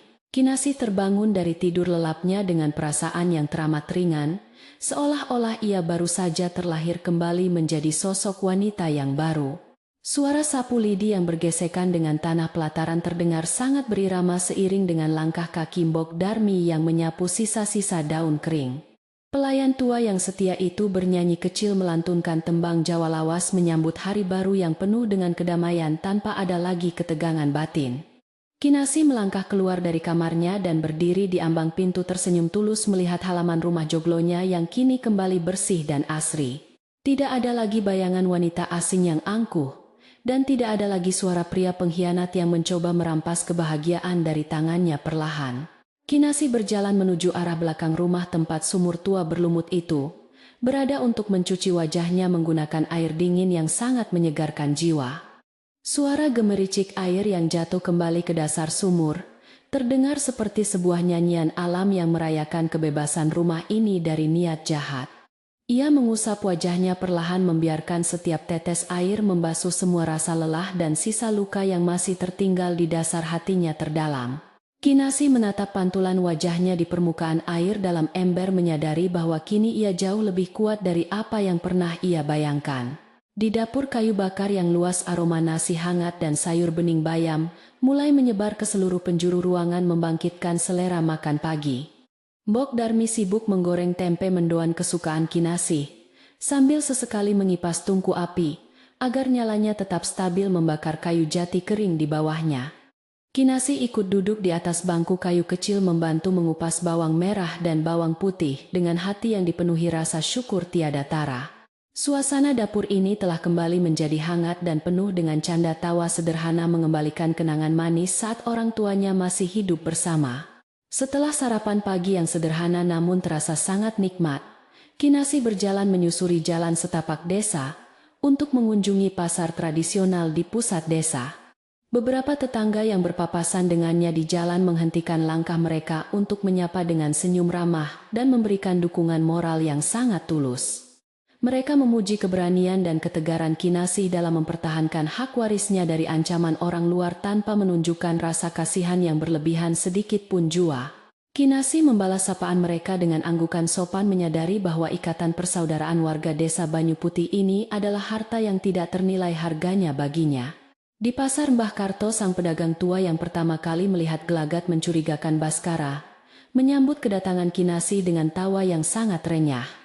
Ia memberikan segenggam besar cabai merah segar, secara cuma-cuma, sebagai bentuk rasa kagumnya terhadap cara Kinasih mengusir para penipu di malam itu. Ambillah ini, Nduk, ini adalah hadiah kecil dariku karena engkau telah berhasil membersihkan desa kita dari kotoran yang tidak tahu diri, ucap Mbah Karto. Kinasih menerima pemberian itu dengan perasaan haru, menyadari bahwa keputusannya yang sangat berat itu ternyata membawa dampak yang baik bagi seluruh desa. Sepulang dari pasar, Kinasih menghabiskan waktu siangnya dengan menata kembali letak perabotan rumah joglo ke posisi aslinya seperti saat ibunya masih hidup. Ia mengembalikan tampah bambu ke tempat yang paling banyak mendapat sinar matahari, agar irisan rimpang jamunya bisa kering dengan sangat sempurna hari ini. Kinasih membersihkan setiap sudut ruangan, membuang benda-benda yang pernah disentuh oleh Ratih untuk menghilangkan energi buruk dari dalam rumah pusaka tersebut. Pekerjaan fisik yang cukup menguras tenaga itu justru membuat hatinya terasa semakin lapang dan pikirannya kembali jernih menatap masa depan yang panjang. Menjelang sore hari, Kiseno, sang tetua desa, berkunjung ke rumah joglo Kinasih untuk memastikan keadaan perempuan muda itu baik-baik saja. Ia duduk bersila di teras depan sambil menikmati secangkir kopi hitam dan sepiring pisang goreng hangat yang baru saja diangkat dari penggorengan. Kinasih menemani sesepuh desa itu dengan penuh hormat, mendengarkan setiap nasihat bijak yang disampaikan oleh Kiseno tentang makna kehidupan dan kesabaran hati. Kiseno mengatakan bahwa badai yang baru saja berlalu itu adalah sebuah ujian dari semesta untuk membentuk Kinasih menjadi penjaga yang tangguh. Kamu telah membuktikan dirimu layak menjadi pewaris tunggal rumah joglo ini, karena kamu memiliki hati yang bersih dan keberanian yang luar biasa. Jangan pernah membiarkan masa lalu membelenggu langkahmu ke depan, karena hidup harus terus berjalan laksana air sungai yang mengalir menuju lautan luas. Nasihat Kiseno itu meresap jauh ke dalam relung batin. Kinasih memberikannya sebuah perspektif baru tentang musibah pernikahan singkat yang menimpanya belakangan ini. Kinasih mengangguk pelan, berjanji akan menjaga rumah pusaka ini dengan sebaik-baiknya dan menjadikannya sebagai tempat yang selalu terbuka untuk kebaikan bersama. Hari demi hari terus berganti, merajut minggu menjadi bulan, membawa Kinasih masuk ke dalam rutinitas kehidupan desa yang sangat tenang dan damai. Luka di hatinya akibat pengkhianatan Baskara perlahan-lahan sembuh tanpa meninggalkan bekas yang berarti terhapus oleh kasih sayang orang-orang di sekelilingnya. Kinasih kini disibukkan dengan kegiatan mengelola sawah peninggalan ayahnya, dibantu oleh beberapa pemuda desa yang sangat jujur dan bekerja keras setiap hari. Hasil panen yang melimpah ruah tahun ini membuktikan bahwa tanah leluhurnya selalu memberikan berkah kepada mereka yang merawatnya dengan niat yang tulus ikhlas. Pada suatu sore yang diwarnai oleh senja kemerahan, hujan turun, rintik-rintik membasahi bumi, banyu putih membawa aroma petricor yang sangat menenangkan pikiran. Kinasih duduk sendirian di kursi rotan panjang yang terletak di teras samping rumah joglo, memandangi tetesan air hujan yang jatuh dari genteng. Ia membungkus tubuhnya dengan selendang tenun hangat, menikmati secangkir teh melati panas yang asapnya mengepul perlahan ke udara sore yang cukup dingin. Suasana syahdu ini mengingatkannya pada malam kelam ketika ia melihat Ratih mencari gelang perak di dekat sumur di bawah guyuran hujan gerimis. Namun ingatan itu tidak lagi membawa rasa sakit yang menyayat dada, melainkan hanya menjadi sebuah pelajaran hidup yang sangat berharga bagi dirinya. Kinasih menyadari bahwa tanpa kejadian buruk tersebut, ia mungkin tidak akan pernah mengetahui kekuatan sejati yang tersembunyi di dalam jiwanya selama ini. Ia telah tumbuh menjadi wanita dewasa yang mandiri, tidak lagi bergantung pada bayangan seorang suami untuk melindungi diri dan menjaga harta keluarganya. Hujan sore itu seolah-olah ikut membersihkan sisa-sisa kenangan pahit dan menyuburkan benih-benih kedamaian yang kini telah tumbuh subur di hatinya. Di dapur, Mbok Darmi sedang sibuk membakar singkong yang baru saja dicabut dari kebun belakang untuk dijadikan teman minum teh di sore hari. Pelayan tua yang telah banyak berkorban untuk keluarga Kinasih itu terlihat sangat sehat dan bahagia. Melihat majikannya kini bisa kembali tersenyum lepas. Mbok Darmi membawa sepiring singkong bakar yang masih mengepul panas itu ke teras, samping meletakkannya perlahan di atas meja kayu di hadapan Kinasih. Keduanya menikmati sore yang gerimis itu, dalam kebisuan yang sangat nyaman, meresapi kebersamaan yang telah terjalin sangat kuat melampaui ikatan darah sekalipun. Setelah hujan reda dan langit malam mulai membentangkan selimut gelapnya, suara jangkrik kembali bersahutan dari arah persawahan, menciptakan melodi alam yang indah. Kinasih menyalakan lampu-lampu minyak di sudut rumah, memastikan setiap ruangan terang benderang, mengusir segala bayangan gelap yang mungkin bersembunyi di baliknya. Ia berjalan berkeliling rumah joglo, menyentuh tiang-tiang kayu jati yang kokoh itu dengan penuh rasa cinta, seakan-akan sedang membelai makhluk hidup. Rumah ini bukan sekadar bangunan kayu benda mati, melainkan sebuah ruh yang telah menyatu dengan kehidupannya dan memberikan perlindungan dari segala mara bahaya. Kehidupan Kinasih kini benar-benar berpusat pada upaya untuk memajukan kesejahteraan warga desa melalui hasil bumi dari tanah warisan leluhurnya yang luas. Ia sering mengadakan acara syukuran sederhana di halaman rumah joglo, mengundang anak-anak yatim dan para janda tua untuk menikmati makanan bersama. Kebiasaan berbagi ini membuat nama Kinasih semakin dihormati dan dicintai oleh seluruh penduduk desa Banyu Putih, melebihi penghormatan mereka kepada kepala desa sendiri. Rumah joglo itu kembali memenuhi kodrat aslinya sebagai pusat kebaikan dan sumber kehangatan bagi siapa saja yang datang bertamu dengan niat yang suci. Sesekali kabar tentang nasib Baskara dan Ratih sampai juga ke telinga penduduk desa melalui para pedagang keliling yang singgah dari kota seberang. Kabarnya pemuda tampan itu kini hidup sangat luntang-lantung dan terlilit semakin banyak hutang, karena tabiat buruknya berjudi tidak pernah bisa dihentikan. Sementara itu Ratih dikabarkan pergi meninggalkannya dan hidup bersama orang lain, menyisakan Baskara yang kini harus menanggung semua akibat dari perbuatan jahatnya. Kinasih mendengarkan kabar tersebut tanpa sedikit pun menaruh dendam atau rasa gembira di atas penderitaan mereka, karena hatinya telah sepenuhnya mengikhlaskan segalanya. Bagi Kinasih, masa lalunya bersama Baskara adalah sebuah buku yang halamannya sudah ditutup rapat dan tidak akan pernah dibacanya lagi seumur hidup. Ia lebih memilih untuk memusatkan seluruh perhatiannya pada masa depan, memastikan rumah joglonya terus berdiri tegak hingga berpuluh-puluh tahun yang akan datang. Setiap pagi ia masih menyapu pelataran rumah dengan penuh kasih sayang, sama seperti yang selalu dilakukannya sebelum bayangan hitam itu datang merusak. Rutinitas sederhana ini adalah wujud baktinya kepada leluhur dan caranya bersyukur atas segala nikmat ketenangan yang telah diberikan oleh Tuhan kepadanya.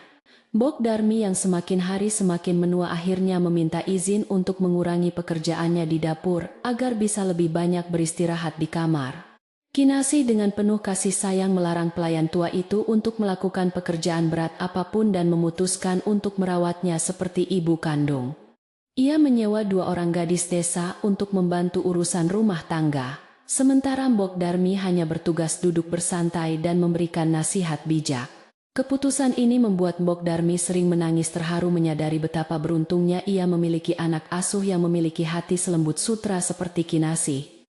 Pemandangan Mbok Darmi yang duduk bersantai di kursi goyang teras depan sambil mengunyah sirih kini menjadi bagian tak terpisahkan dari rumah joglo. Kinasih sering duduk di bawah dekat kaki pelayan tua itu, memijat kakinya yang pegal sambil mendengarkan dongeng-dongeng masa lalu tentang leluhurnya.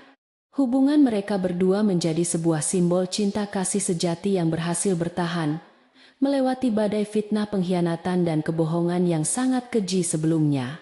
Rumah joglo itu benar-benar dipenuhi oleh energi positif yang memancar kuat menyinari setiap jiwa yang kebetulan melintas di jalan depan rumahnya. Suatu malam yang bertepatan dengan bulan purnama penuh, desa mengadakan pertunjukan wayang kulit semalam suntuk di lapangan utama yang letaknya cukup jauh. Kinasih memilih untuk tidak pergi menonton dan tinggal di rumah joglo bersama Mbok Darmi menikmati keheningan malam yang disinari cahaya bulan benderang. Ia membentangkan tikar di pelataran depan rumah, menyajikan seteko teh hangat dan sepiring ubi rebus untuk dinikmati bersama di bawah taburan bintang. Udara malam terasa sangat sejuk, tidak terlalu dingin, namun cukup untuk membuat Kinasih merapatkan selendangnya sambil menatap ke arah langit yang luas. Dalam keheningan yang sangat damai itu, Kinasih merenungkan seluruh perjalanan hidupnya yang bagaikan sebuah lakon wayang dengan berbagai macam peran dan cobaan. Ia pernah menjadi seorang gadis yang naif, terpesona oleh kata-kata manis, lalu menjadi istri yang dikhianati sebelum akhirnya bangkit menjadi penjaga. Semua fase itu telah membentuk dirinya menjadi sosok yang paripurna, wanita yang mengetahui nilai dirinya dan tidak mudah diombang-ambingkan oleh keadaan. Kinasih tersenyum kecil membayangkan bagaimana mendiang ayahnya pasti akan sangat bangga melihat putrinya berhasil menjaga pusaka keluarga ini dengan sangat baik. Mbok Darmi yang duduk di sebelahnya menatap wajah Kinasih yang bersinar damai di bawah cahaya bulan purnama dan ikut tersenyum dengan lega. "Duk, wajahmu kini terlihat sangat terang benderang menyamai terangnya sinar bulan di atas sana, karena hatimu telah sepenuhnya terbebas dari rasa benci." Kinasi menggenggam tangan keriput Mogdarmi mengucapkan terima kasih atas segala dukungan dan doa yang tidak pernah putus mengalir untuk keselamatannya selama ini. Mereka berdua terdiam kembali membiarkan semilir angin malam menyampaikan pesan kedamaian dari alam semesta yang kini merestui setiap langkah kehidupan mereka berdua. Keesokan paginya matahari terbit menyapa desa dengan sinarnya, yang keemasan menembus kabut tipis yang masih menyelimuti atap-atap rumah penduduk yang sederhana. Kinasi sedang menyirami tanaman hias di halaman depan ketika ia melihat beberapa tetangga melintas di jalan dengan membawa cangkul menuju ke sawah. Mereka menyapa Kinasi dengan senyuman paling hangat memancarkan sebuah rasa hormat yang mendalam kepada nyonya rumah joglo yang sangat dermawan dan bijaksana. Kinasi membalas sapaan itu dengan melambaikan tangannya merasa bahwa ia adalah bagian yang tidak terpisahkan dari denyut nadi kehidupan masyarakat Banyu Putih. Di sudut halaman burung-burung jalak, hinggap di dahan pohon beringin berkicau dengan riang gembira, seolah merayakan hari baru yang penuh berkah. Kinasi melangkah mundur dan menatap rumah joglonya secara keseluruhan mengagumi keindahan arsitektur kuno yang tetap berdiri tegak, tidak peduli seberapa kencang badai. Ia tahu bahwa kehidupannya ke depan mungkin tidak akan selalu mulus, dan pasti akan ada ujian lain yang datang silih berganti menghampirinya. Namun ia sama sekali tidak merasa takut karena ia telah memiliki fondasi yang sangat kuat baik di dalam hatinya maupun di lingkungan. Asap tipis mulai mengepul dari cerobong asap dapur, menandakan bahwa gadis-gadis pelayan sedang memasak air untuk menyeduh kopi di pagi hari. Aroma kopi hitam yang bercampur dengan bau tanah basah menciptakan sebuah harmoni penciuman yang sangat khas dan melekat erat dalam ingatan Kinasi. Ia berbalik dan melangkah masuk ke dalam rumah melewati pintu utama yang terbuka lebar, menyambut datangnya cahaya matahari pagi ke ruang tengah. Ketenangan yang sangat nyata ini adalah sebuah bayaran yang sangat pantas atas semua derai air mata dan kesabaran yang pernah ia pertaruhkan. Dari luar pagar bambu yang membatasi halaman rumah seorang tetangga tua yang sedang memikul keranjang hasil kebun, berhenti sejenak mengamati joglo tersebut. Ia melihat Kinasi yang sedang tersenyum damai dari balik jendela kaca, lalu menganggukkan kepalanya dengan tatapan penuh kekaguman yang tertanam di hatinya. Tetangga tua itu melanjutkan langkah kakinya menyusuri jalan desa yang tenang sambil menggumamkan sebuah kalimat pelan kepada temannya yang berjalan di belakangnya. Memang benar rumah yang dijaga dengan hati yang tulus, tidak akan pernah bisa direbut oleh jiwa yang serakah sampai kapanpun juga.